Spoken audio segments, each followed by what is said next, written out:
Tariffs are not unknown or not something new. It is just the changes that cause us to be worried at this point in time. So keeping ahead and keeping an eye to the ground globally as well as locally as to where the tariffs are, what the climate is as far as possibility of tariffs and other structural impacts, that is the key here.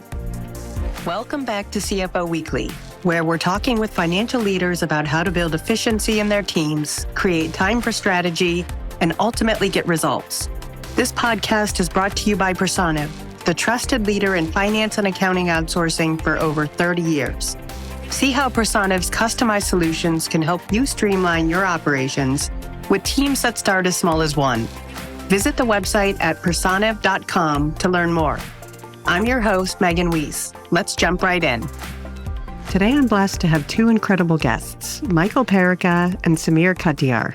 Michael is a financial executive with proven success as a leader in operations and capital markets. He possesses excellent problem-solving, financial modeling, project design and management, customer and shareholder relationships, negotiations, and multifunctional team leadership skills. Michael is an enthusiastic and innovative team leader who consistently meets commitments with integrity. He has extensive experience with shareholder relations and SEC reporting, financial planning and analysis, capital raising, and M&A.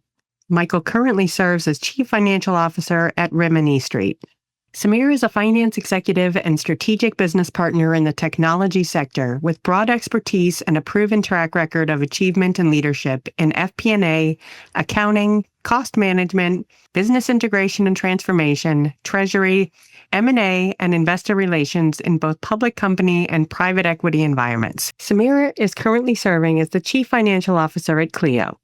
Michael and Sameer, thank you both for being my guest on today's episode of CFO Weekly. Thank you, Megan. Happy to be here. And today we're going to be talking about tariffs and their impacts on businesses' financial operations. And with unprecedented tariffs currently hanging in the balance, economists are predicting supply chain disruptions and rising prices. And today we're blessed to have two CFOs to discuss this very important topic. And we have a lot to cover, so let's jump right in. So Michael and Sameer, as CFOs, you've both navigated through periods of intense financial change. So what's the most unexpected lesson that you've learned in your career that has shaped the way you both approach financial leadership today? Thank you, Megan. From the various cycles that I've experienced, substantial change, expansion, contraction, etc., through this role, we focus a lot on people, process, technology. And the most unexpected surprise through these changing times and cycles is really focusing on the investment in people. Ultimately, the people on top of your process and technology are going to get you through this. And the more you invest, and I learn each and every day to invest more in those people, is how not only the function, and this expands throughout the entire enterprise of the organization, can help you through these interesting, changing, dynamic times. Michael, I have to echo that. That's my number one answer, because people are the key in everything, in any kind of business and any kind of organization. So I definitely echo that sentiment.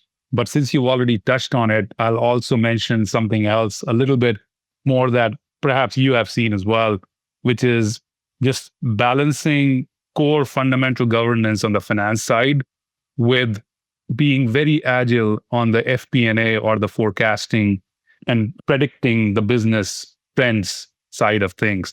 And what I mean from that is, what I've observed and seen is you don't want to be inward looking. You want to be making sure that both from a historical trends perspective, you understand how those trends were impacted from internal as well as external factors, and using the same learning and then applying that to how you forecast and provide visibility to your business team. So to me, that balance between not being overly focused on just getting the actual reporting right, or just running hard and doing just forecasting and not focusing on the fundamentals, to me, both those, that balance is really important in the business. And that's one thing that, besides people, it's been one of the things constantly evolving and learning and trying to do better at that. And Sameer, just to follow up on that, so when you're doing your financial planning, how do you plan given all of the changes that we've seen in the recent years? Are you just constantly running scenarios, or do you do a best, worst, and probable? How do you manage all of the unexpected?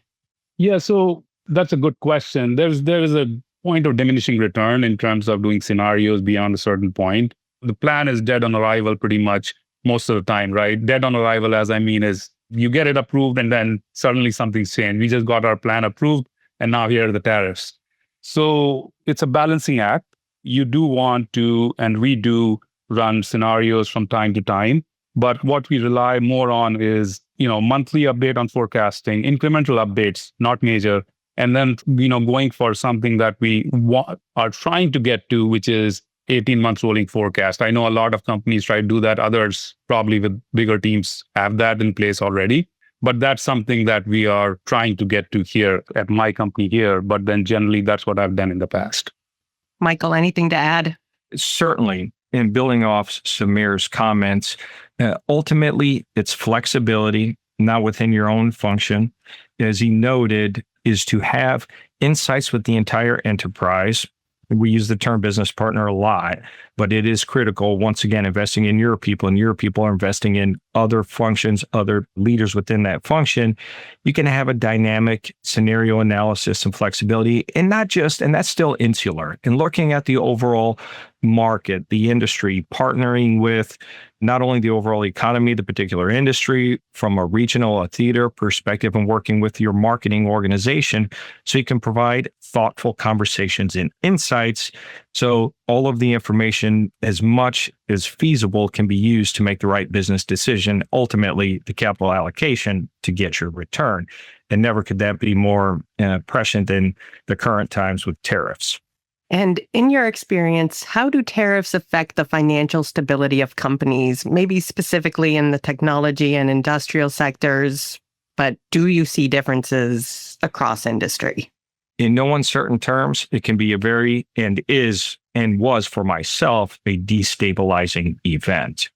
In my prior CFO chair, for the first round of tariffs with the current administration, the majority of our largest product lines were solely constructed in China. We had a strategy where we would launch a new product family, new product line. You'd look for an optimal manufacturing location relative to the theater of demand, but you wouldn't create a lot of flexibility for other product lines. We did shift manufacturing from China into Mexico, and then create multiple lines.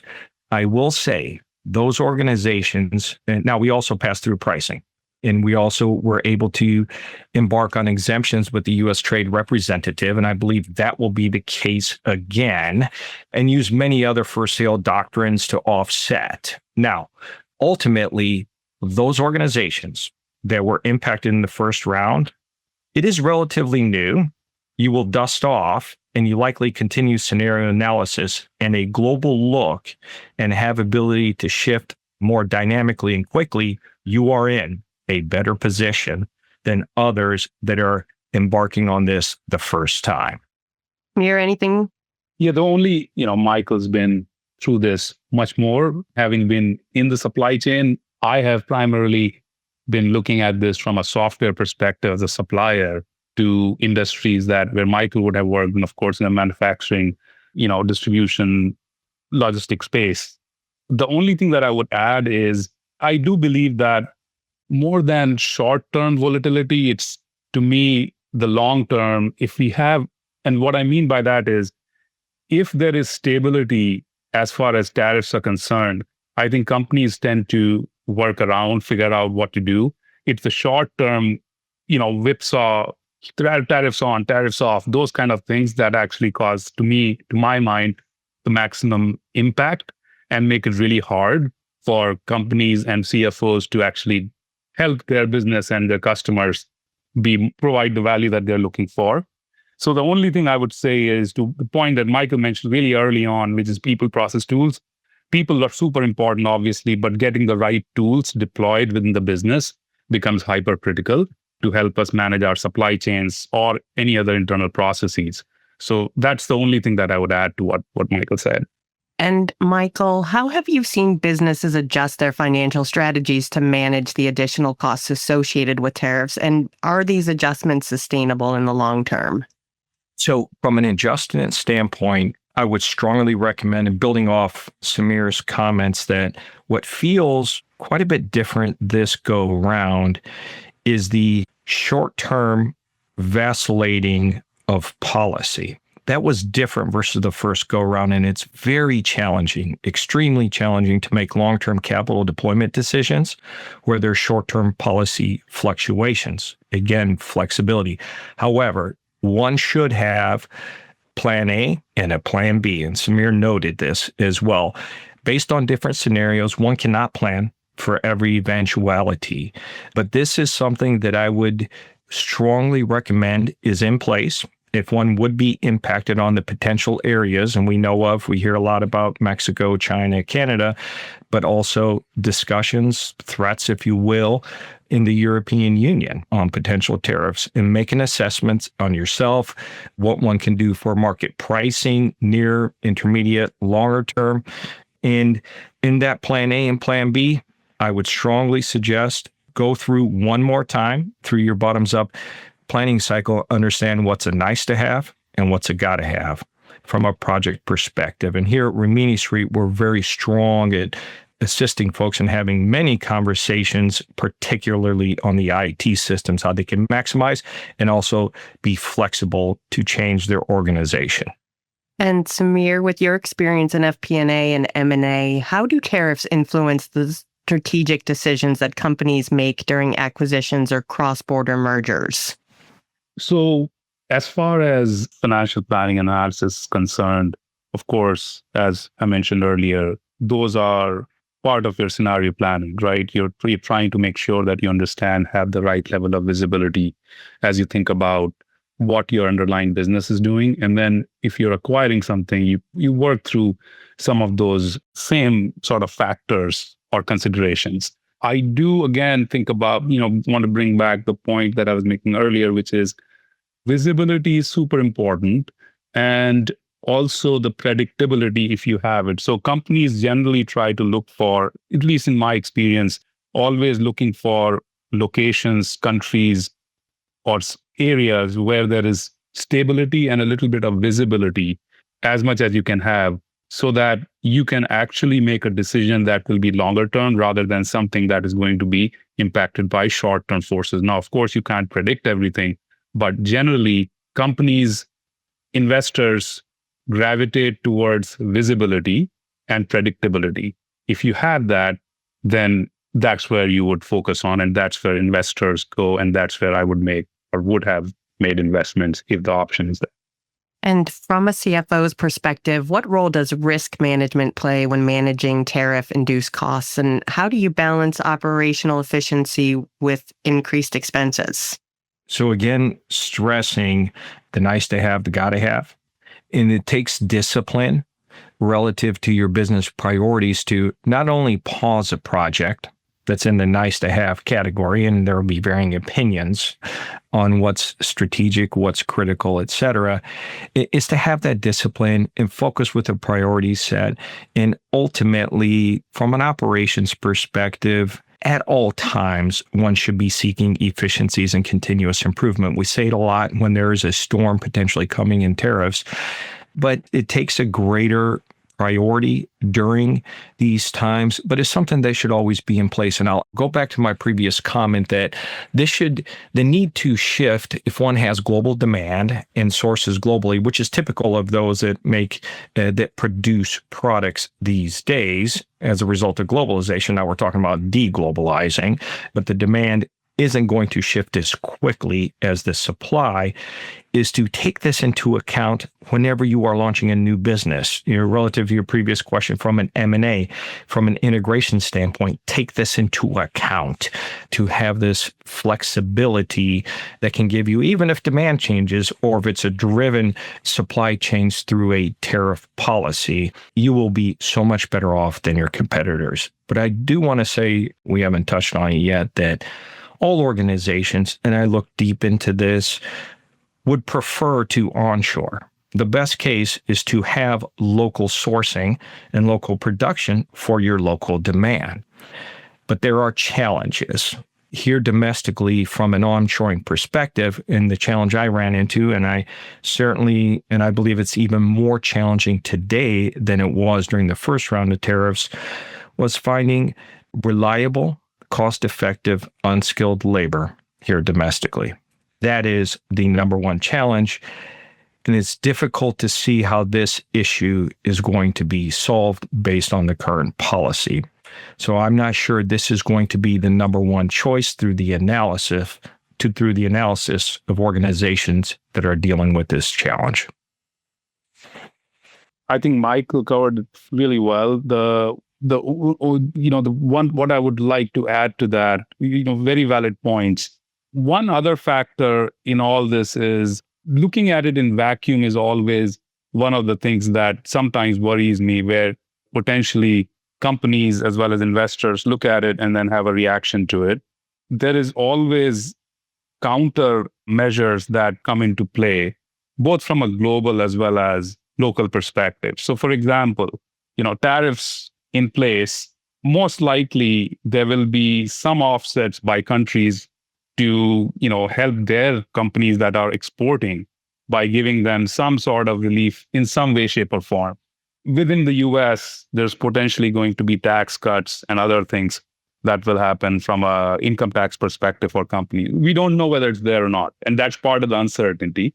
But the challenge is, and what is important is to keep a view that is balanced and keep in mind that there's always a trickle down from various other. So we are so connected that we need to keep that into account. So it goes to the point that I think we've been referring to, making sure that we've got good visibility all around and we are considering all factors.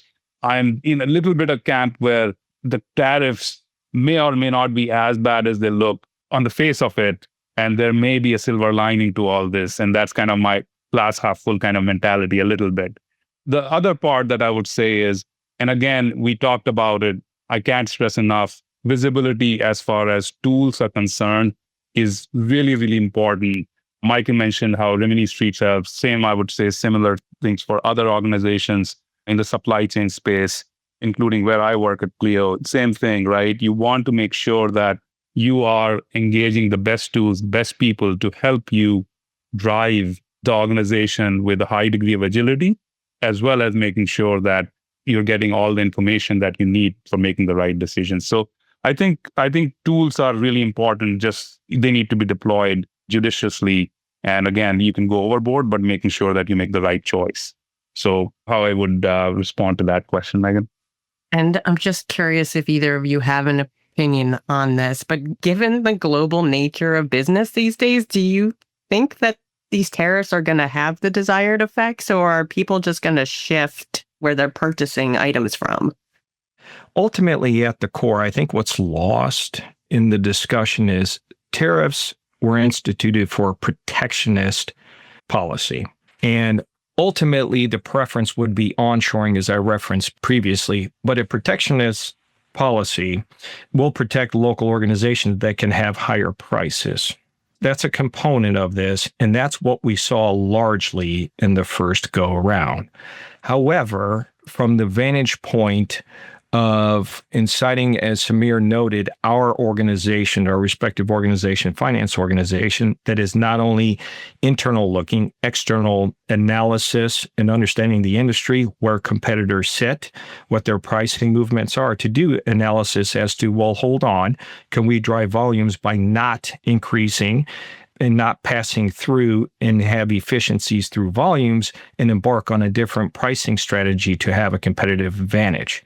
There will be instances of this where organizations will have that advantage and can actually prosper and capture share by being a better operator in this environment.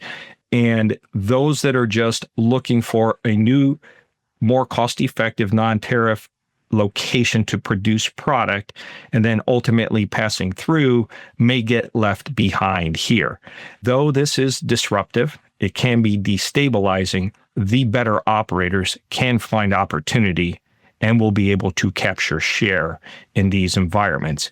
And I think we will see that if this indeed turns into a medium or longer term policy. As the old adage goes, if things change so much on the short term, the more they change, everything stays the same.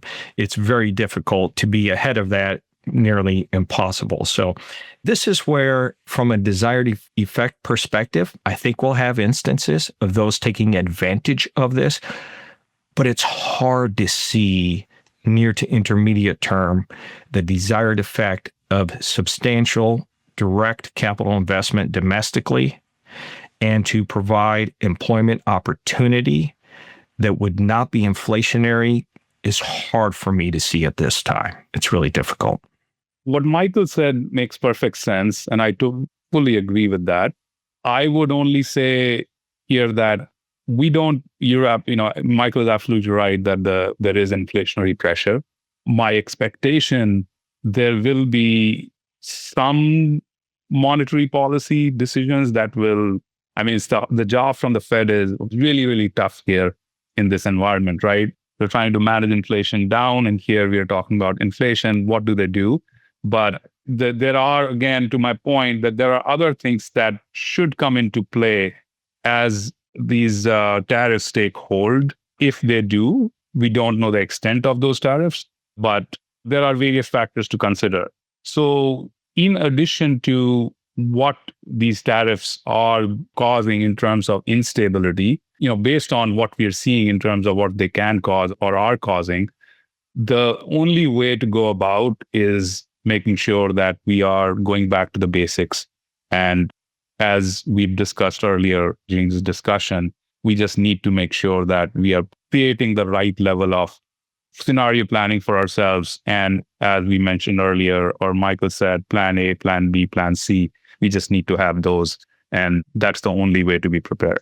And we might have touched on this already, but as global trade dynamics evolve, how do you anticipate that tariffs will continue to impact supply chain decisions and capital investments? What are the long-term effects that tariffs will have? This is not new, right? We know that tariffs have always been in place. It's just sort of relative. US had tariffs long back. People attribute the 1930 depression to the tariffs. We had tariffs starting 2016, 2017 timeframe. They've stayed in place. In fact, they probably have gone up a little bit. Other countries globally have had tariffs off and on forever. So tariffs are not unknown or not something new. It is just the changes that cause us to be worried at this point in time. So keeping ahead and keeping an eye to the ground globally as well as locally as to where the tariffs are, what the climate is as far as possibility of tariffs and other structural impacts. That is the key here. So for example, I'll take an example of India. India had a lot of tariffs in place several years back. And then they opened up, and more than opening up, people were given confidence, or the investors were given confidence that tariffs would not be levied going forward, that there is certainty that this is not going to be those closed economies. And that allowed a lot of investment to come in. That gave people confidence, or investors confidence. So I think that's the key, and people will be looking out for those stable environments to be making their investment. So from a long-term investment perspective, it's the same way that you would diligence anything. Again, going back to the point we were talking about, it's where you find stability, you tend to gravitate towards that because you have visibility, you know that you can invest there for longer term. I certainly want to build off the key points and that Sameer noted. Throughout history, aggressive, long-term, heavy tariff policy leads to tariff wars, and it's a lowering tide, and it lowers all boats, and it's very difficult for anyone to operate and prosper, and thus that's why these long-term tariff wars are not in place.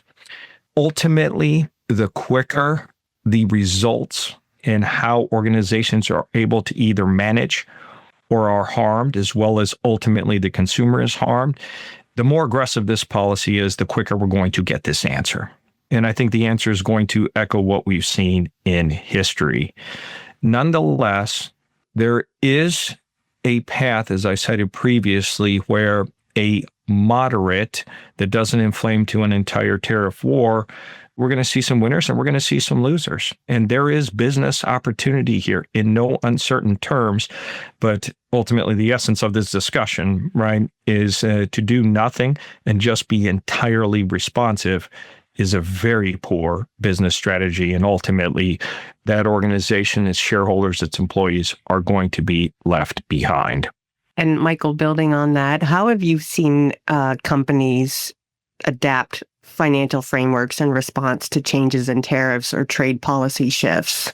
Well, in no uncertain terms, it is a finance organization that is successfully managed through a tariff cycle. And most things do run in cycle, as Sameer has noted with capturing a historical context.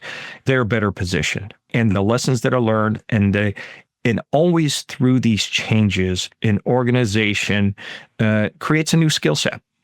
And if that skill set is continued to invested and driven by the people ultimately, but through that comes process and technology and the deployment, these are competitive advantages. If you continue to harness that, see how it can work, whether there are tariffs, globalization, deglobalization, better managing a supply chain and your operational metrics and holding yourself to that, the organization to that, you're going to have a competitive advantage.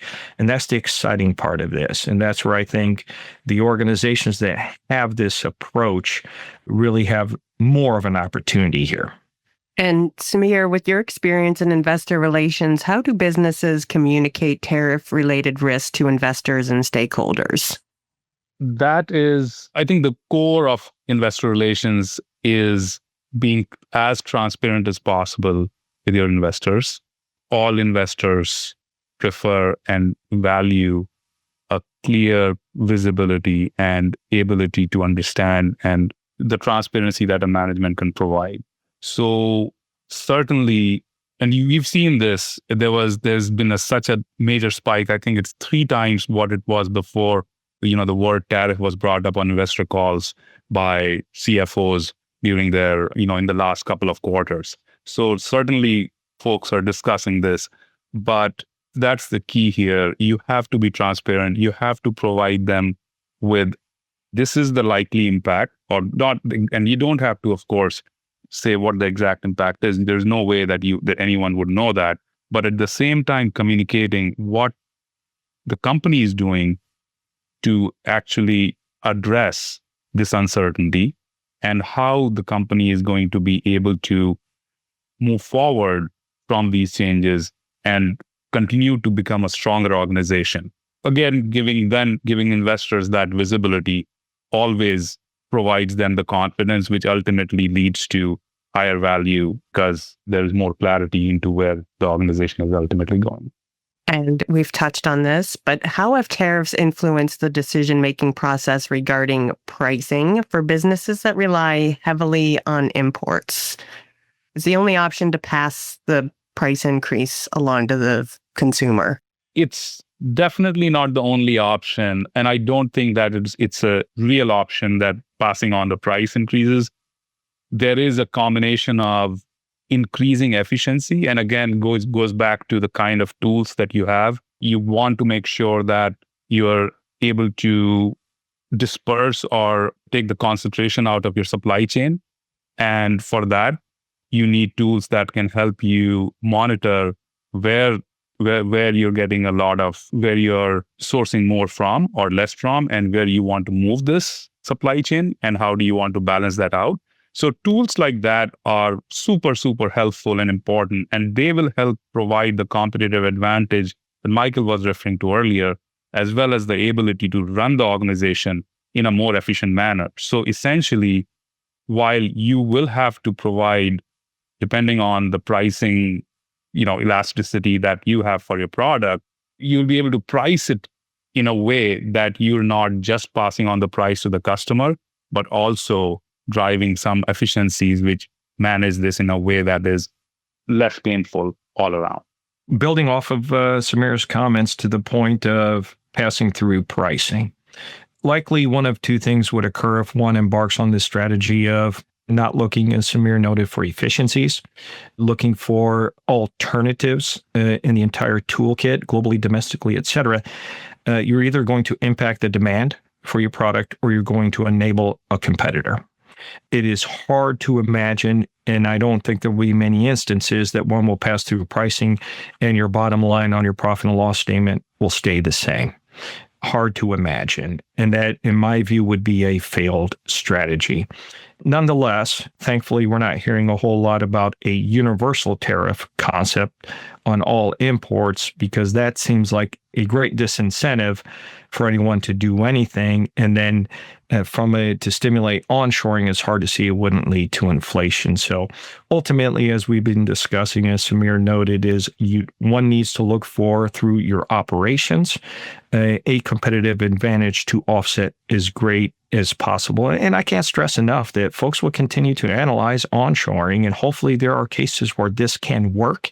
And some of these other dynamics, potential policies, as Sameer noted, can be a great incentive that's not inflationary, an injection of capital, as Sameer noted, the challenges for the Fed and the pressures to provide the capital potentially to offset some of these challenges. This is something that folks are very desirous, but not certain that it's going to pencil out. The last question. Given the last few weeks, it looks like we're in for an unpredictable few years. So how are both of you enabling your teams to prosper in this kind of environment?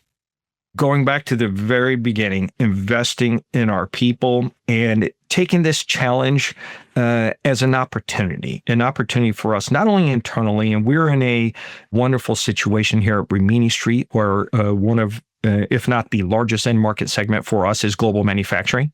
We have partnerships. We are IT partners with many large global manufacturers, and we are deep. And this is the opportunity for us to assist these organizations to, one, be able to respond quickly, have the flexibility with greater economics.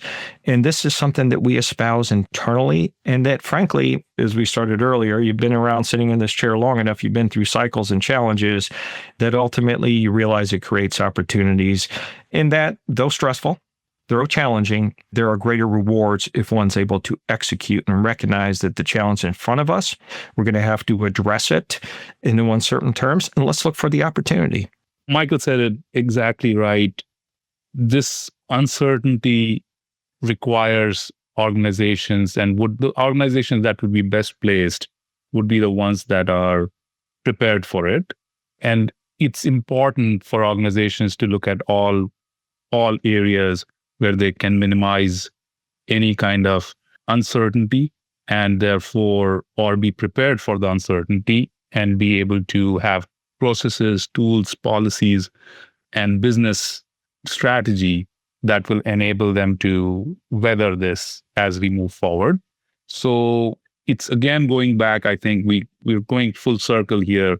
As Michael mentioned, we need to make sure that we continue to invest in our people and in our processes and tools, and help our customers do the same. All customers, we are a microcosm of our customers ultimately, or a reflection of our customers. And each of the customers is trying to do exactly what we are trying to do. And to the extent that, specifically from where I sit, Cleo provides supply chain orchestration for its customers. And as we can imagine, supply chain is so crucial, and that is what exactly we are talking about. And therefore, any flexibility, any visibility that companies can get from their tools that they're using, especially, and I'm not specifically one particular tool, but any tool that allows them to manage their supply chains better, provide them visibility on those supply chain, I think will be really important, along with other things, obviously.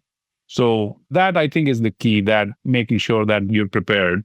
And then from my internal perspective, from my company's perspective, this regulatory uncertainty does drive a lot of concern but at the same time, we are focused on helping our customers. And I think that there is an opportunity here for both the companies that are providers as well as companies that are using those services to maximize value on both sides, and help with the capital allocation that Michael has been mentioning in these uncertain times. Where do you take the allocation?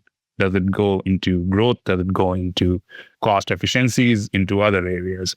But that's where this ends. That's the key here.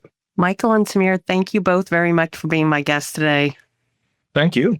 My pleasure. Thank you.